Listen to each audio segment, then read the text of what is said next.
سبح اسم ربك الأعلى الذي خلق فسوى والذي قدر فهدى والذي أخرج المرعى فجعله غثاء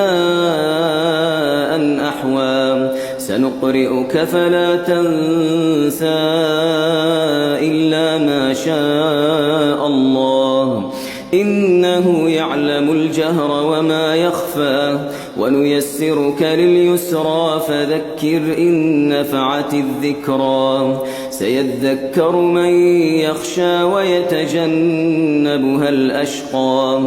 الذي يصلى النار الكبرى ثم لا يموت فيها ولا يحيا قد أفلح من